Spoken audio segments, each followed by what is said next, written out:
Welcome to this new webinar within the webinar series of the GVN Forefront of Virology and on COVID-19. And this is obviously one of the highlights of the educational and communication strategy of the Global Virus Network.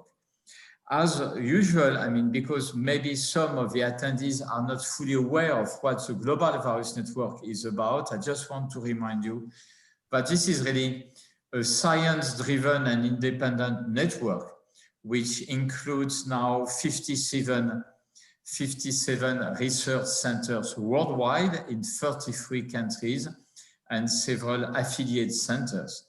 And the missions of the Global Virus Networks are really to combine research, education, training, and advocacy. And research includes task force, and we are working on all human viruses, but obviously nowadays with a lot of focus on COVID-19, and there is a task force on COVID-19. I'm not going to detail all these activities, just want to remind you that we have a website and you can see many information on this website, including a number of position papers and numbers of informations. So today, it is really my great pleasure to welcome Yiming Shao for this lecture. Yiming is a highly renowned international expert. He has been educated in China.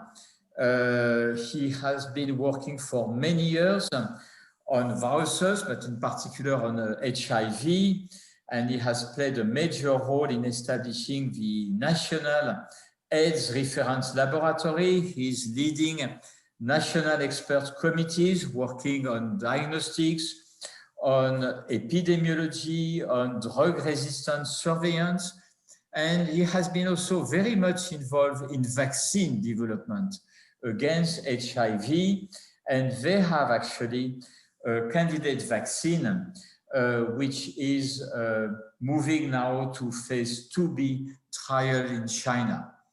Yiming Shao has a lot of, has been the author of many publications, more than 500 research papers in highly cited scientific journals.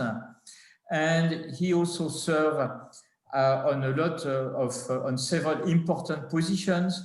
He's vice chair of the National AIDS Expert Committee, the Chinese Microbiology Society, but he is also an expert for WHO and again for a number of committees. And finally, he's a fellow of the US Academy of Microbiology.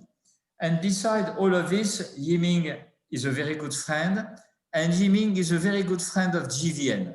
From the very beginning, he has always been very helpful, and so it's really a pleasure to welcome Yiming, both because of him, of his personality, but also because it testifies of the fact that our Chinese friends are really actively contributing to GVN and are obviously very important members of the Global Virus Network.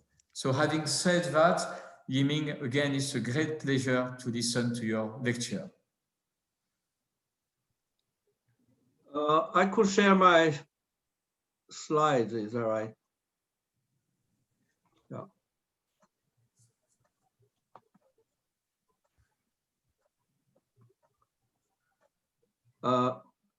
Can you see the slides now? Yes.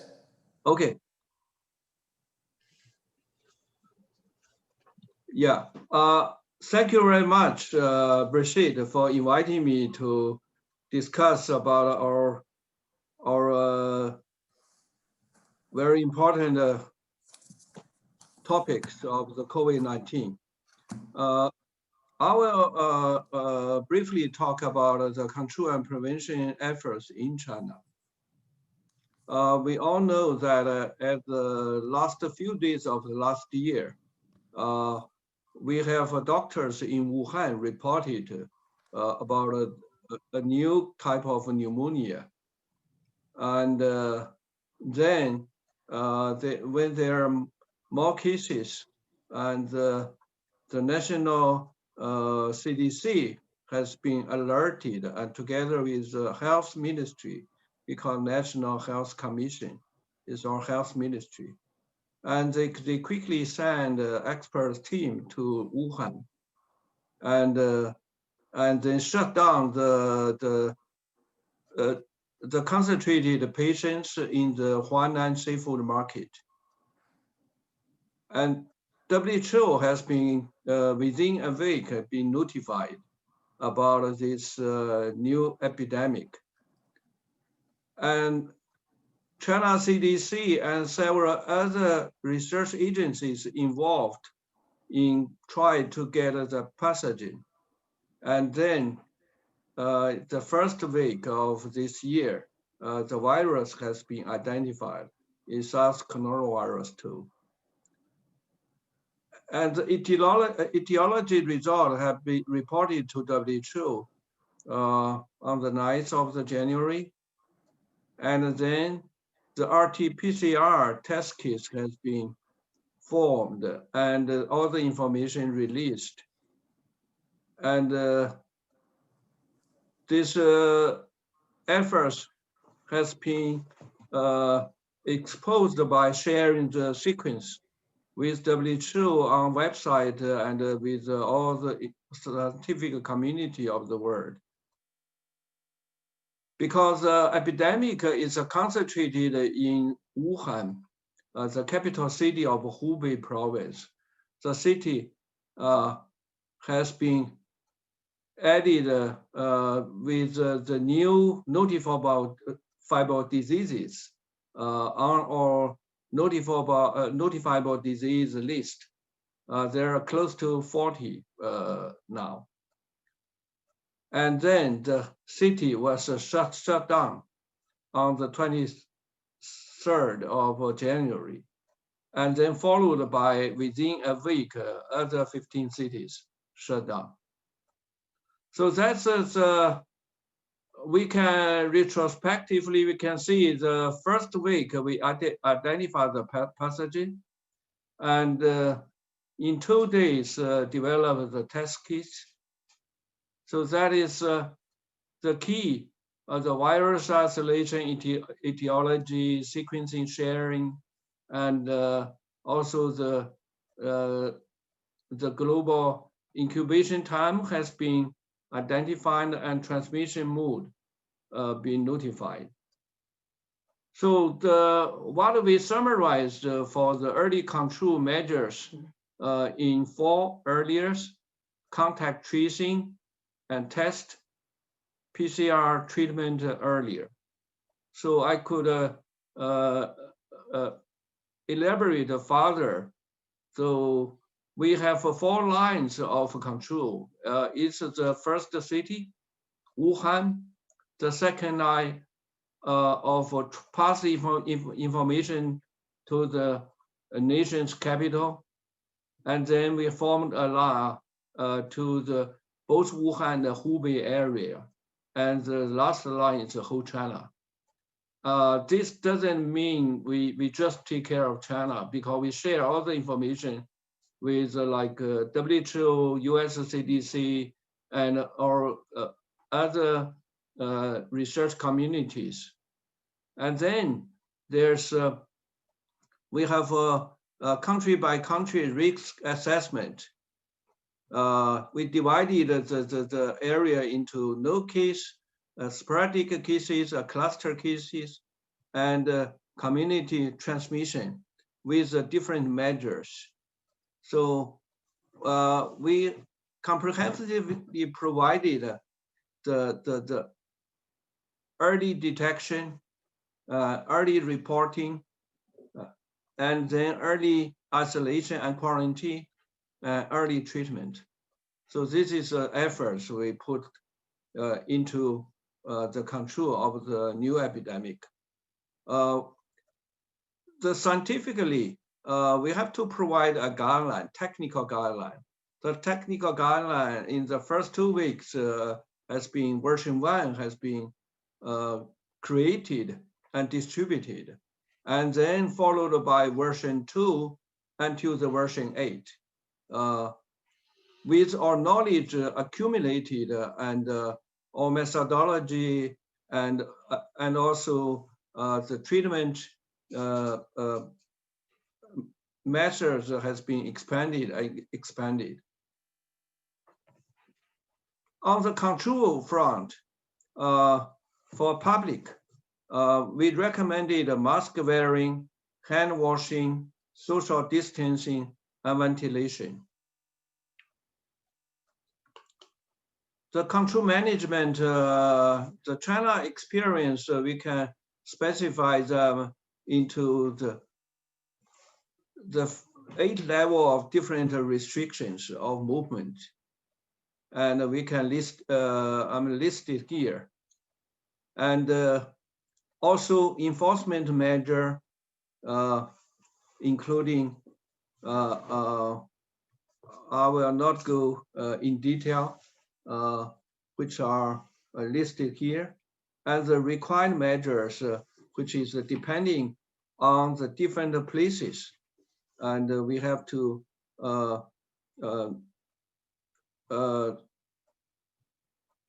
evidence-based measure being performed. So we can see the overall results, the epidemic by the different measures. We can see there's increasing phase until in the February 20th reached the peak, and then all these measures have effect on curving, mitigate this curve. We can see with the actively infected people coming down, and treated and resolved cases are increasing. So the majority of the cases, like 70%, are in Wuhan city. Another about 20% are in the Hubei province, because Wuhan is the capital of Hubei province. And this is about 50 to 60 million at the international big country, the size of a province. And in the other 30 provinces, in addition to Hubei, we have limited cases in all the other 30 provinces. Initially, with without preparation and the drain of all the medical resources, we have a high mortality rate at the initial of the epidemic. And then with all the efforts in place, the mortality rate goes down rapidly. And things, I think, if my memory serves me, after May, we have many, over 90% are imported cases. We have no more mortality cases after May. You can see comparison of the epidemic control in the different provinces and special regions of the China. We can see Hubei, they have this 76% of the mortality rate, per million, 76.1, the highest. And the case number also, they are 60% in one province. And the rest are very minimal. And we have 5 provinces who has no mortality case. In the outside the mainland China, in the special region, including Hong Kong, Macau, Taiwan, they are modest cases. The control is much better compared with the epicenter Hubei or Wuhan region. We could also compare with a neighboring our neighboring country, South Korea, and one European country and one North American country, United States. We can see the curve. After in early March, the epidemic in China is almost over. But unfortunately, other countries are taken up. But in South Korea, they control pretty well too. After cut the first peak, and then they have a second peak because of episode of a second wave. If we compare the control results, this is, I think it's about several months ago, this table I made. We can see the incidence rates in the epicenter is much higher than the rest of China. And then rest of the China, excluding the Hubei, actually is more than 1.4 billion people, the large area, close to 1.3 billion people. They are controlled pretty well. But the different country in Germany also they control very well. In Japan and South Korea, they did pretty well too. So before the summer, we are enter a second phase, which is what we call new normal. So how to contain the epidemic, to control the blips of the virus in all these big countries, not only the blips from inside country cases, but the pressure is mainly from outside. So we have this strategy. We made a long-term plan. We have built a civil code of conduct for COVID-19 prevention. Actually, this is a very big thing because we never have a civil code of conduct for infectious disease before. And the research efforts has put on the vaccine and various antiviral and treatment drugs.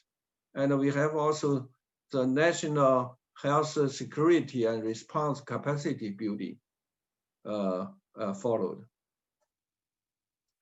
So we have this issued by the State Council, or the highest governing body of China. We have a regular measure to prevent and control the COVID-19. We have the organizational leadership, prevention first principle. We have the 4 early measures. We also focus on the key links and places. There's a very strong logistic and supporting measures. The civil code of conduct by all citizens in China. This is what issued by our State Health Commission, the Ministry of Health. We have the 2 parts, basic code of conduct, and part 2 is health protection guidelines for different places. This is the overall principle, so everybody has to follow. We do have different blips of the epidemic in different provinces and cities. Like starting from the northeast province, Jilin. They have an episode of transmission. The highest the daily is about 10 to 12 cases. The second one in Beijing is much higher than the previously one. Altogether, over 300 cases has been identified in Beijing. This is also from food market. It is the largest food market in southern Beijing. But the municipal government of Beijing have conducted a very rapid response.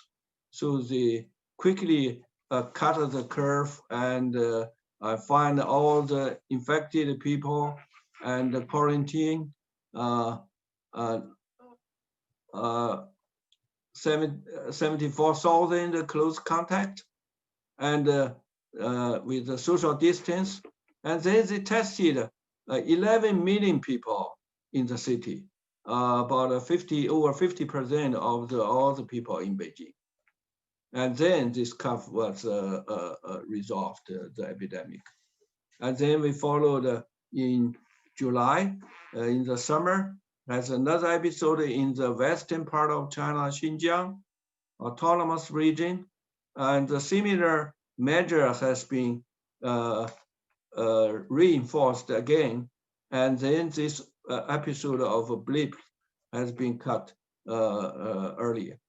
And then followed again in northern eastern part of the city, in Liaoning province, with the same measure, 7.5 million people are tested, and they found confirmed 92 cases, and then the control was done.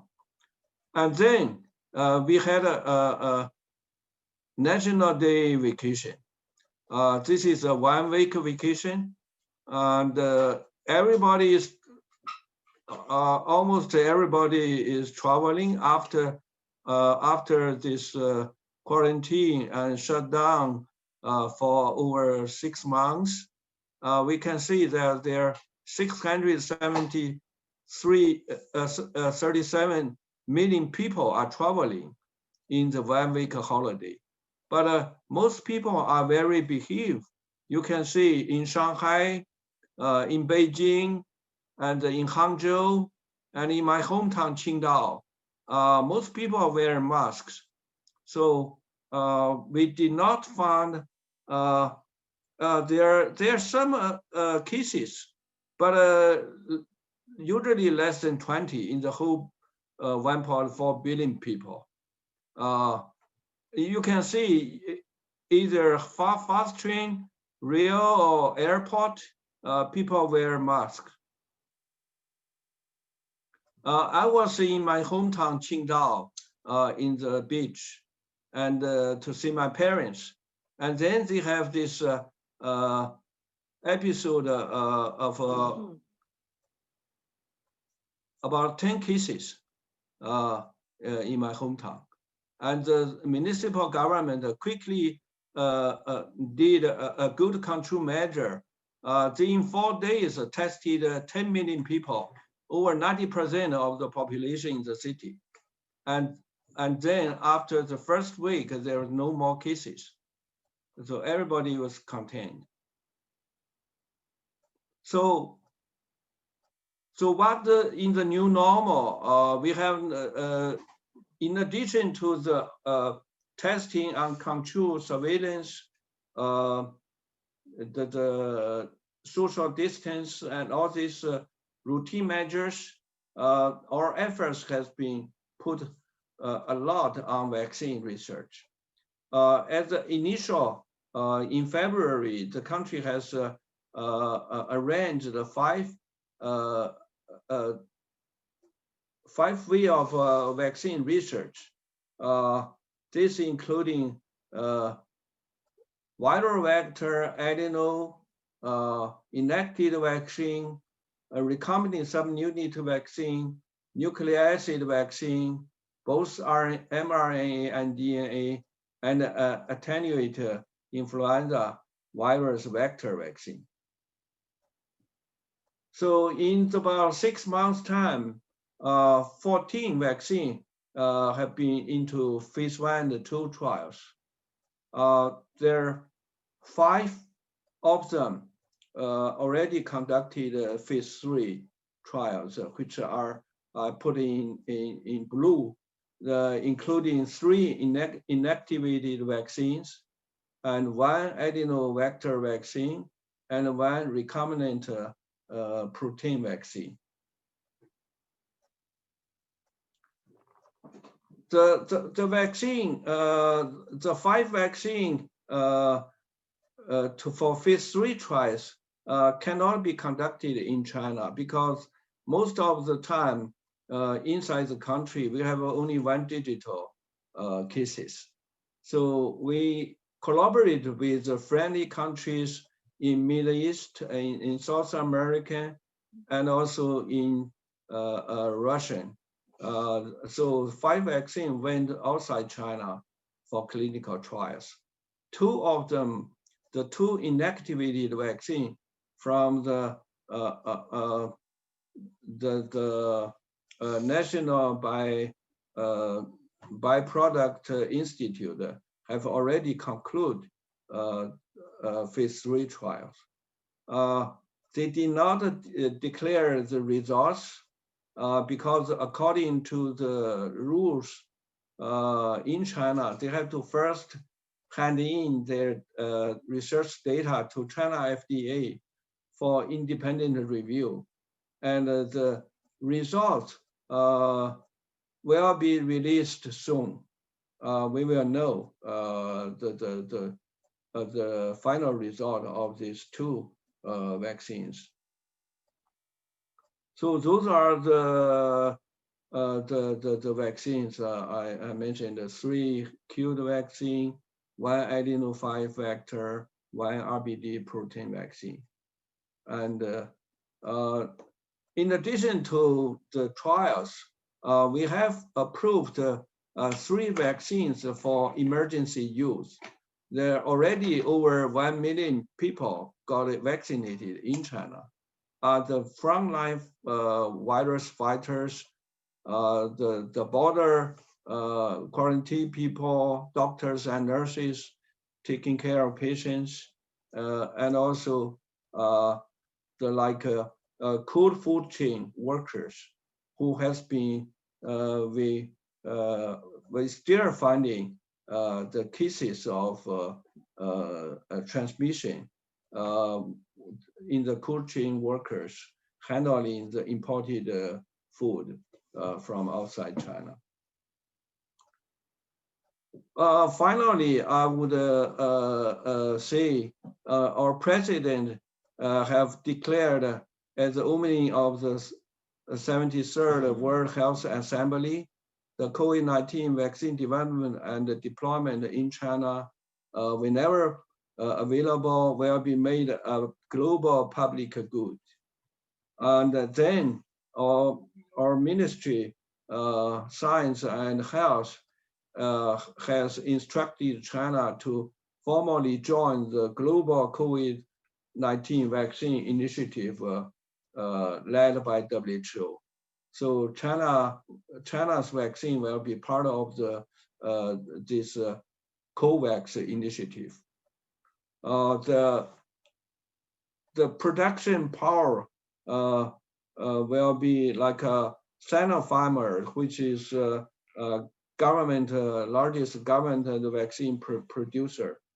Their capacity is about 600 to 800 million doses. They also they wish to increase that to 1 billion by the end of next year. And also the other 2 companies, they have a production capacity of 100 to 200 million doses. That's my report.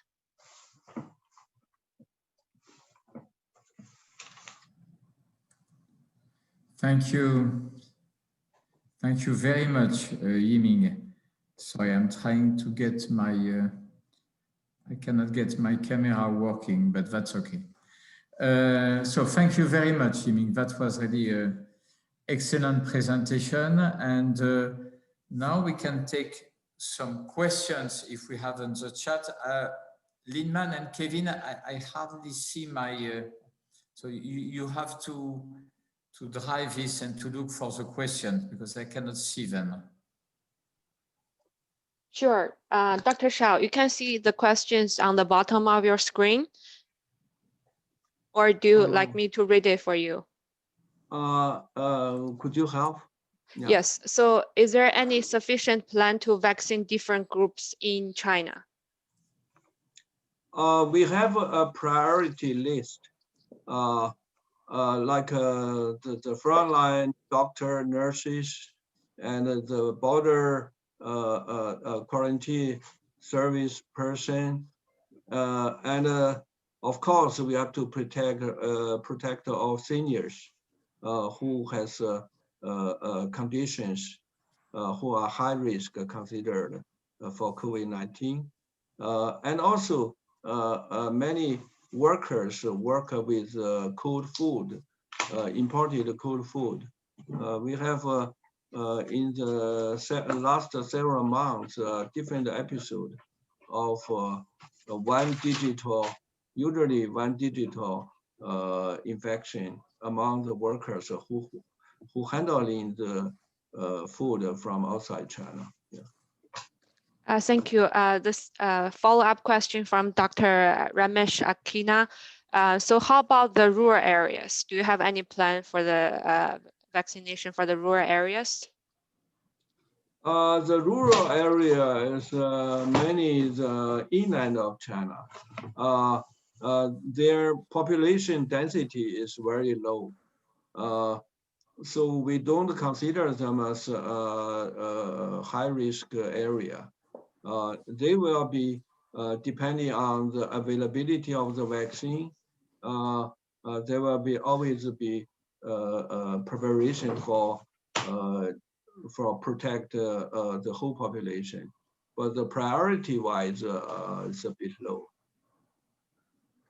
Dr. Peter Hor asked, the effectiveness of the facial mask have been highly debated, particularly here in Sweden. So what is your opinion on the impact of using face masks in the general population?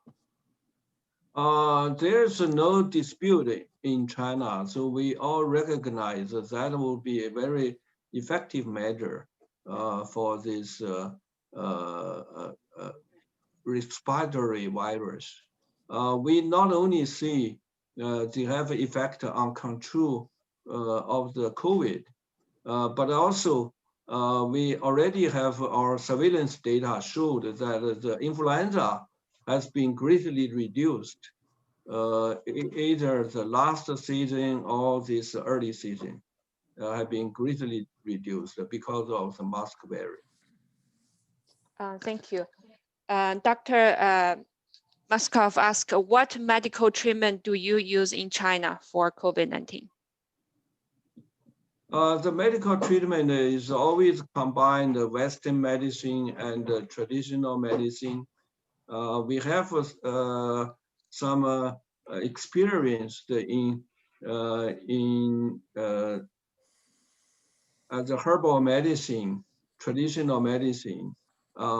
Their main effect is on adjust the immune system, like to prevent some cytokine storms. But they are always used together with many the Western medicine, medical procedures. So they are not used alone. Thank you. Dr. Bob Gallo says congratulations to you and to your Chinese science colleagues. Oh, thanks a lot to Bob. So I would also like to congratulate you, Bob, and he just received a prize from a foundation in China for his very excellent work on virology and the medical research. I have a question, Yiming, regarding the diagnostic test. It is clear now that we are from only relying on PCR and nasal swabs to use a more rapid molecular test or antigenic test. And also there are many papers now on salivary sampling. So what is presently the situation in China regarding the evolution of testing? Oh, we always put the nucleic acid test in the front line to find the cases early, to guide our control and mitigation measures. But in research, in epidemiological research, we also use the serology test and to help to understand the epidemic better and to know the size of the danger. I think it's always better combine both nucleic acid and the antibody test. Thank you. So we have a question. I think you mentioned in the seminar just now, but could you answer which countries outside of China are currently using vaccines developed in China? The country, I think the major trial sites are in United Emirates, in the Middle East, and there are two countries next to United Emirates. And this is one major area we conducted the phase 3 trial of the Chinese vaccines. We also collaborate with Brazil, Argentina, and the South American countries. There, many work with another whole killed vaccine from CanSino, from another company.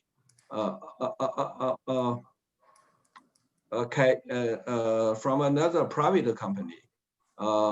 Then there also collaboration with Russian and European, Central European countries to work with the adeno-5 vaccine clinical trial. So that is about the country we work with. Yeah. Thank you. I think you answered the partial of this question, but there's a follow-up question regarding the diagnostics. So what kind of tests were you used to detect the virus, and how did you rule out so many tests in such a short time? Oh, yeah. I think we have a lot of companies, mostly private companies.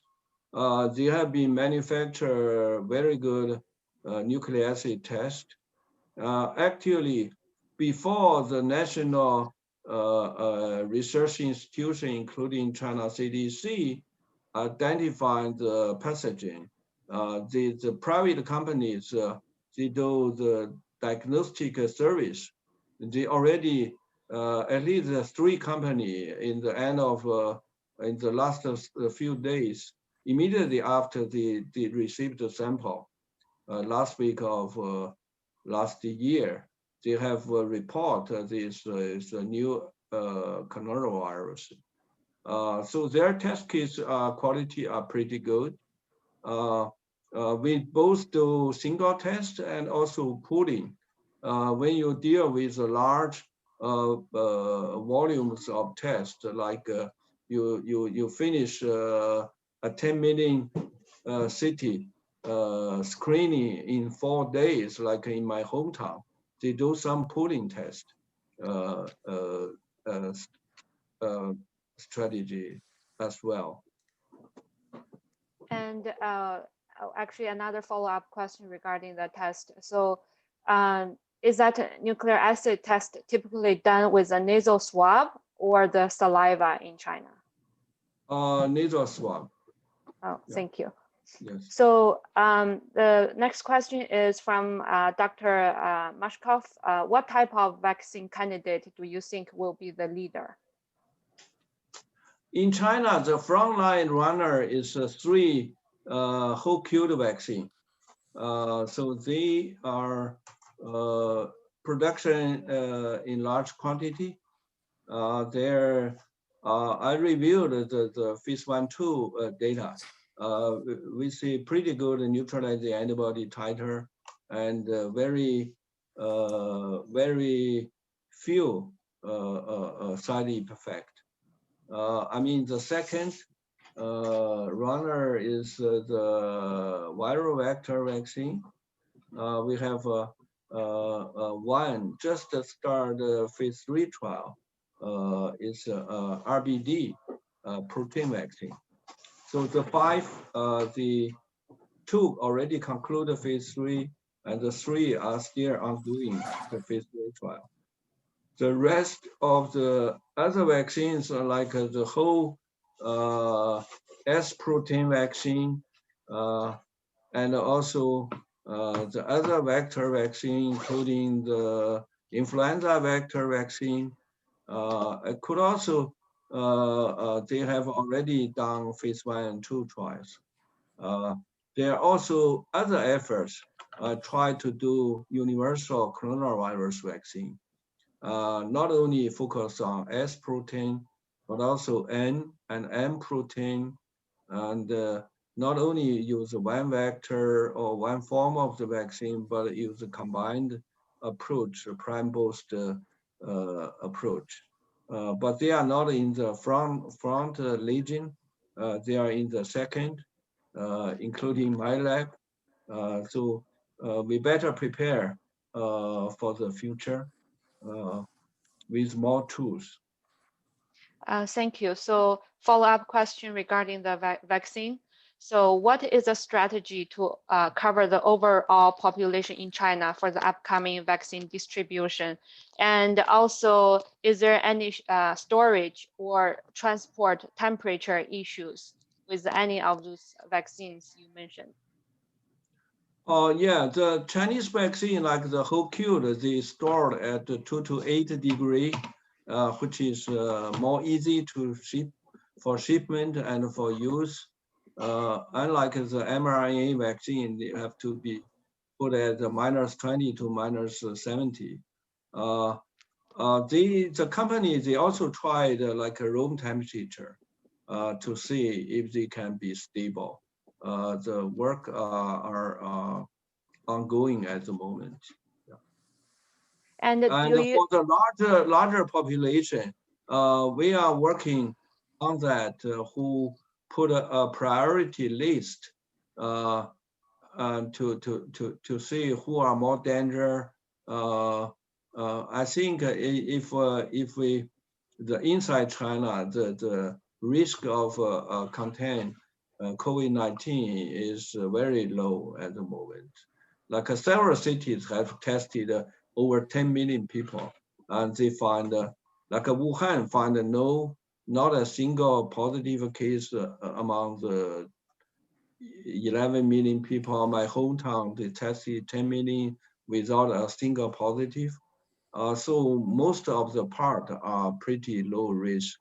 I don't think these residents will be on the priority list for vaccination. So did people in China have any resistance to the vaccine as we expected to have here in the US? I cannot rule out that there are definitely the people don't like to be vaccinated, but the percentage will be very low.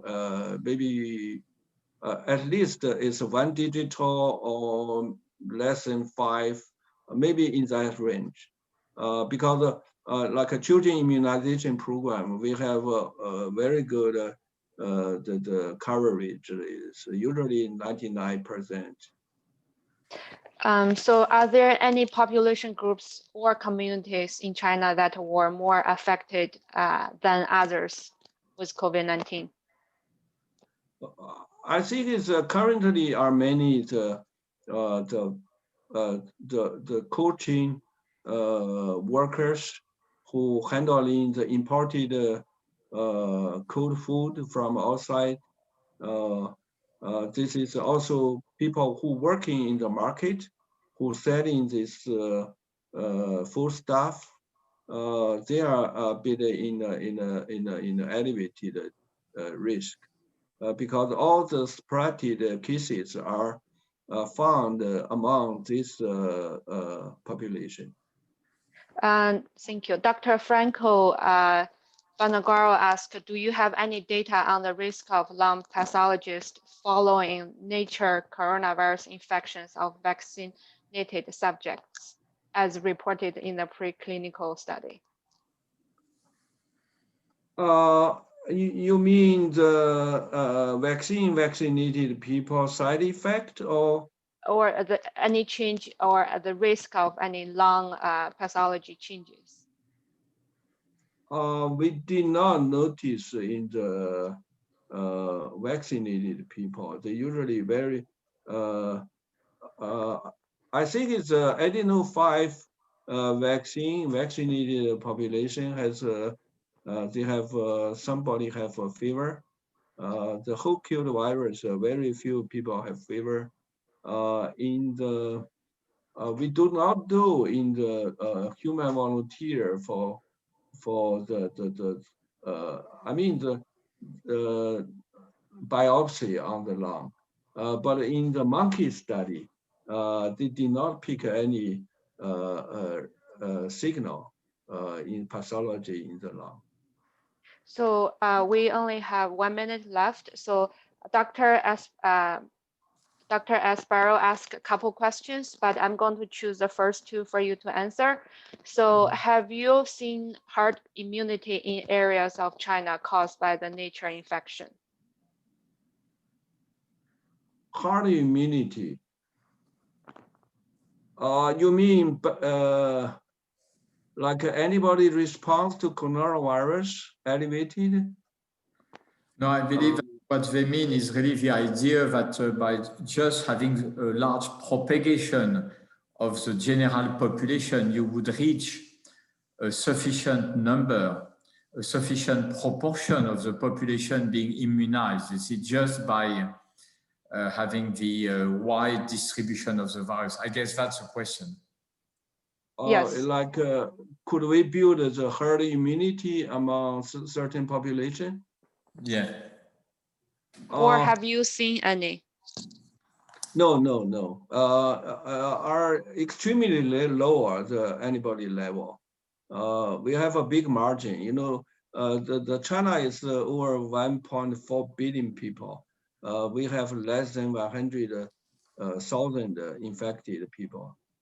So we did some serology surveys. We did not find a population with elevated antibody to COVID-19. So we are far from building the herd immunity to this virus. That is maybe not a plus, but maybe a minus. When you have a very good control, your population have very low or no herd immunity to this virus. The final question from Dr. Esparzo. In addition to the China FDA approval, are you seeking WHO pre-qualification of the vaccine for use outside of China? I think there will be, if there's normally the vaccines or drugs, we go that way. But in this emergency, I think there could be maybe other ways, means to speed up the vaccine use. But China have very good collaboration with WHO. If time allowed, there will be more than happy to do that. Thank you very much, Dr. Shao, for the great talk. And Yeah, thank thank you all you, for Yiming. participating.